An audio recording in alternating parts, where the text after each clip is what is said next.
Hello दोस्तों, आज हम पढ़ने वाले हैं संख्या पद्धति से संबंधित कुछ प्रश्नों को।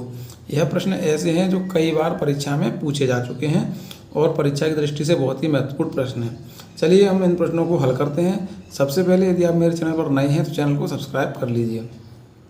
देखते हैं हमें इन प्रश्नों को किस प्रकार से हल करना है।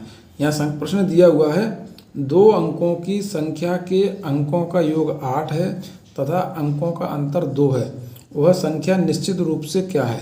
तो देखिए, सबसे पहले हम क्या इसे बेसिक तरीके से हल करेंगे तो हमें इस प्रश्न को हल करने में बहुत ही समय लगेगा। इस प्रश्न को हम ऑप्शन के माध्यम से हल करेंगे। देखिए, यहाँ पर दिया है अंकों का योग 8 और अंतर 2। हम देखें इन ऑप्शन में क्रमांक 1 में अंकों का योग 8 है और अंतर क्या है, 2 है, तो ये ऑप्शन हमारा आंसर हो सकता है। इसी प्रकार से हम देखेंगे यहाँ पर इन दोनों का योग क्या है, 8 है, लेकिन अंतर क्या है, 2 नहीं आ रहा है, क्योंकि 6 में से यदि हम 2 को कम करेंगे तो अंतर क्या आ रहा है, 4 आ रहा है, तो ये वाला ऑप्शन हमारा नहीं होगा। इसी प्रकार से हम यहाँ देखेंगे तो ये वाला ऑप्शन भी नहीं होगा।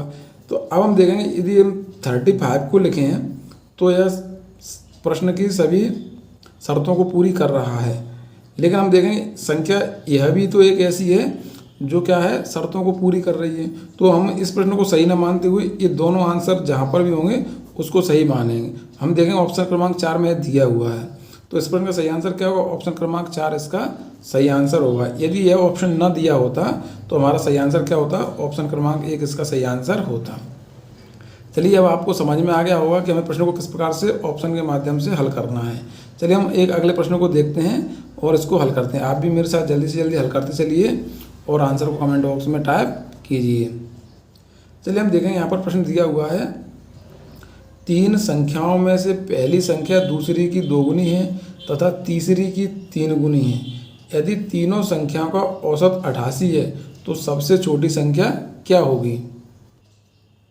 चलिए हम देखते हैं। सबसे पहले हम क्या पालेंगे, यहाँ पर लिखेंगे पहली संख्या, दूसरी संख्या और तीसरी संख्या। अब हम देखेंगे प्रश्न में क्या बोल रहा है कि पहली संख्या दूसरी संख्या की 2 गुनी है। तो हम मान लेते हैं कि दूसरी संख्या कैसी है, x है, तो पहली संख्या क्या है, दूसरी की 2 गुनी है, यानी कि इसका यदि हम 2 गुना करेंगे तो क्या हो जाएगा, हमें पहली संख्या मिल जाएगी। अब आगे प्रश्न में बोल रहा है कि जो पहली संख्या है वो तीसरी की क्या है, 3 गुनी है, यानी इस संख्या की यह क्या है, 3 गुनी है। तो जब कोई संख्या इसकी 3 गुनी है तो यदि हमें इसको वापस निकालना है तो हमें क्या करना पड़ेगा, इसमें भाग देना पड़ेगा, क्योंकि ये 3 गुना ज़्यादा है। जब कोई चीज़ 3 गुना में ज़्यादा है तो गुणा का उल्टा क्या होता है, भाग। तो यदि 3 गुना है तो हमें तीसरी संख्या निकालने के लिए हमें क्या करना पड़ेगा, इसमें भाग देना पड़ेगा।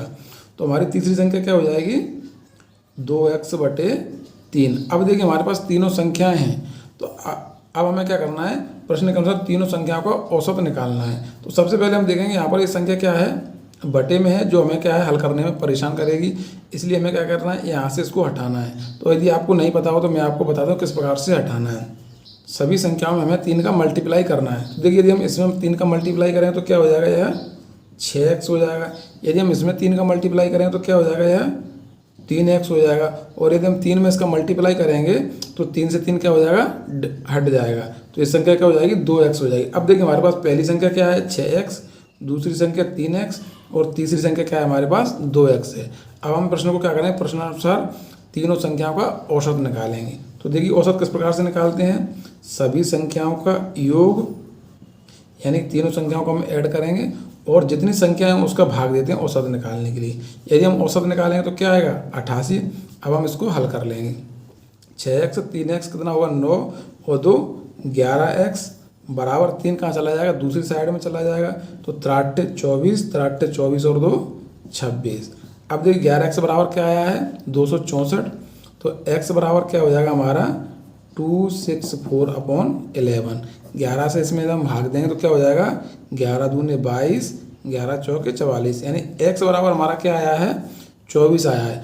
अब देखिए प्रश्न में क्या पूछा है, तो सबसे छोटी संख्या क्या है। तो देखिए हमारी पहली संख्या क्या थी, 6x, दूसरी 3x और तीसरी 3x। तो सबसे छोटी संख्या हमारी कौन सी है, 2x। तो हम लिखेंगे 2 × x का मान क्या है हमारे पास, 24। तो यदि हम इसका मल्टीप्लाई करें तो क्या आ जाएगा, 48 आ जाएगा। देखिए कितनी आसानी से, बहुत ही आसानी से हम इसको निकाल सकते हैं। बहुत ही आसान तरीका है। सबसे बच्चों को समस्या कहाँ पर आती है, ये संख्याएं बनाने में समस्या आती है। तो आप इसको इस प्रकार से लिख लीजिए और जो संख्या नीचे बटे में रहती है उस संख्या का मल्टीप्लाई कर दीजिए, तो हमारी सभी संख्या निकल कर आ जाएंगी। यदि आपको समझ में आ गया है तो वीडियो को लाइक कर दीजिए। चलिए हम एक अगले प्रश्न को देखते हैं। चलिए प्रश्न में दिया हुआ है, एक संख्या में 2 अंक हैं, यानी कि एक 2 अंकों की संख्या है। यदि इकाई का अंक और दहाई का अंक क्रमशः 7 और x है, यानी इकाई का अंक 7 और दहाई का अंक x है, तो संख्या क्या है। इसके लिए हमें एक फॉर्मूला याद करने की आवश्यकता है। यदि कोई 2 अंकों की संख्या है तो उसका फॉर्मूला क्या होता है, 2 अंकों की संख्या बराबर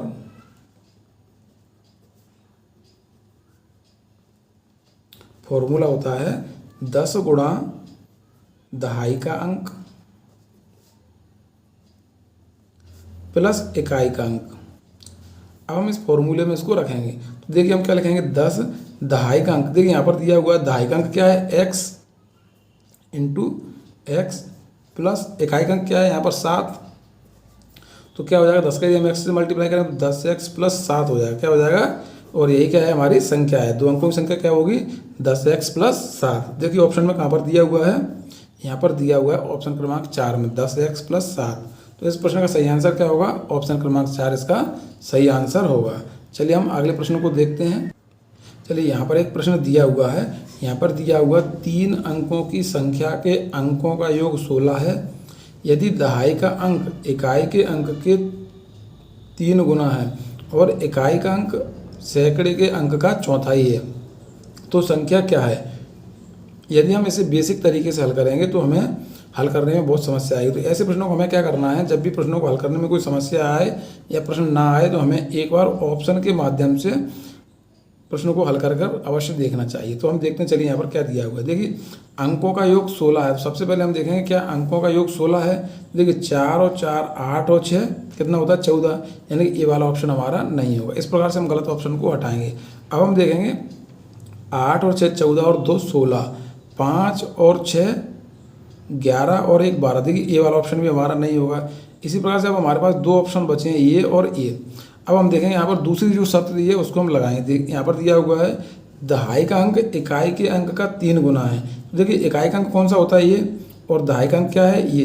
तो देखेंगे हम 2 का यदि हम 3 गुना करेंगे तो क्या होगा, द्वितीय 6, यानी इस ये वाला क्या है ऑप्शन शर्त को पूरी कर रहा है। अब हम इस ऑप्शन में देखेंगे 2 गुणा 3 बराबर 6, तो यहाँ पर देखिए 8 हो रहा है। तो ये वाला ऑप्शन क्या है, शर्तों को पूरी नहीं कर रहा है, तो ये वाला ऑप्शन भी हमारा नहीं होगा। इस प्रकार से हम प्रश्नों को हल कर सकते हैं। तो अब आपको समझ में आ गया होगा इस प्रश्न का सही आंसर क्या होगा, 862 इसका सही आंसर होगा, क्योंकि यह सभी शर्तों को पूरी कर रहा है। तो इस प्रश्न का सही आंसर क्या होगा, ऑप्शन क्रमांक 2 इसका सही आंसर होगा। इस प्रकार हम ऑप्शन के माध्यम से भी प्रश्न को हल कर सकते हैं। यदि आपको समझ में आ गया है और ट्रिक पसंद आई है तो आप वीडियो को लाइक कर दीजिए।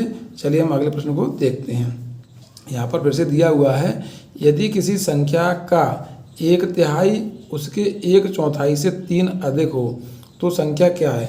चलिए हम ऐसे प्रश्न को किस प्रकार से हल करेंगे, देखिए देखते हैं। मान लेते हैं हमारी एक संख्या क्या है, x है। जिस संख्या के बारे में पूछा है तो हम क्या करेंगे, माना वह संख्या क्या है हमारी x है। अब हम प्रश्न के अनुसार शर्तों को यहाँ पर लगाएंगे। देखिए किसी संख्या का 1/3, तो इस संख्या का 1/3 हम किस प्रकार से निकालेंगे, किसी संख्या का 1/3 निकालने के लिए हम क्या करते हैं, उसमें 1/3 का गुणा करते हैं। तो संख्या का 1/3 क्या हो जाएगा, संख्या का 1/3 कितना हो जाएगा, x/3 हो जाएगा। उसके बाद दिया हुआ है 1/4, तो इसी प्रकार से संख्या का 1/4 क्या हो जाएगा, x/4। अब कह रहा है 1/4 से 3 अधिक है, यानी कि इस संख्या में दोनों में अंतर क्या है, 3 का अंतर है। तो हम क्या करेंगे, दोनों का अंतर बराबर क्या लिखेंगे, 3 लिखेंगे। चलिए हम देखते हैं इसमें x/3 माइनस x/4 बराबर 3, क्योंकि यहाँ पर दिया हुआ दोनों का अंतर कितना है, 3 दिया हुआ है यहाँ पर। देखिए हमारा समीकरण बन के तैयार होगा। अब हम इसको हल करते हैं। देखिए यहाँ पर इसको हल करेंगे तो क्या होगा, एलसीएम आएगा हमारा 12, 4x माइनस 3x बराबर 3। 4x में से 3x को कम करेंगे तो क्या आएगा हमारा, x/12 बराबर 3। इसका इससे मल्टीप्लाई करेंगे तो x बराबर क्या आ जाएगा हमारा 36, यानी कि हमारी वो संख्या निकल के आ चुकी, क्योंकि हमारी संख्या क्या थी, x थी, और x बराबर क्या आ चुका है 36। तो इस प्रश्न का सही आंसर क्या होगा? ऑप्शन क्रमांक 36 होगा। इस प्रकार से आपको इक्वेशन बनानी है। ऐसे प्रश्नों में सबसे पहले क्या करना है? हमें इक्वेशन बनाना सीखना है। चलिए हम अगले प्रश्न को हल करते हैं। देखिए यहाँ पर प्रश्न दिया हुआ है, 3 क्रमागत संख्याओं का योग 321 है। यानी हमारे पास 3 क्रमागत संख्याएं, क्रमानुसार आप जानते होंगे, जैसे 2, 3, 4, 5 ये सभी संख्या क्या है? क्रम से हैं। इसी प्रकार 6, 5, 6, 7 ये संख्या क्या है? क्रम से हैं। इसी प्रकार हमें 3 संख्याएं हैं जिनको यदि हम ऐड करें, कोई भी 3 संख्या लेकर क्रम से, तो उनका योग कितना है? 321 है। और हमें प्रश्न में पूछा है प्रथम 2 संख्याओं का योग क्या है। तो देखते हैं प्रश्नों को किस प्रकार से हमें हल करना है। इससे पहले एक वीडियो मैंने आपको ट्रिक बताई, उस ट्रिक से हम इसको हल करेंगे। यदि आपने वो वीडियो नहीं देखा है तो आप मेरे डिस्क्रिप्शन बॉक्स में जाकर देख सकते हैं और प्लेलिस्ट में भी जाकर इसको देख सकते हैं। देखिए सबसे पहले हम देखें 3 संख्याएँ कौन कौन सी हैं। तो मान लेते पहली संख्या x है। अब हम देखें 5 के बाद यदि 6 आता है तो उसमें क्या होता है? 1 बढ़ जाता है। तो हम देखेंगे दूसरी संख्या क्या होगी हमारी? x + 1। इसी प्रकार से अगली संख्या आएगी तो क्या होगा? इसमें 1 और बढ़ जाएगा, क्योंकि इस संख्या में 1 और बढ़ेगा तब हम दूसरी संख्या आएगी तो क्या होगा? x + 2 हो जाएगा। अब हमें क्या करना है? जितनी भी संख्या हो उन सभी में जो हमें अंक दिए हैं, क्या दिए हैं? अंक क्या दिए हैं, इन सभी को ऐड करना है। तो हम देखें इन तीनों संख्याओं में अंक क्या है? 1 और 2 है। यदि हम इनको ऐड करेंगे अंकों को तो क्या आएगा हमारा? 3। अब हमें क्या करना है? जो अंकों का योग आया है उसको हम, जो कुल अंकों का योग है उसमें से हमें कम करना है। तो जब हम 321 में से इसको 3 को कम करेंगे तो हमारे पास क्या आ जाएगा? 318 आ जाएगा। और हमें जितनी संख्या है उसका हमें क्या करना है? भाग देना है।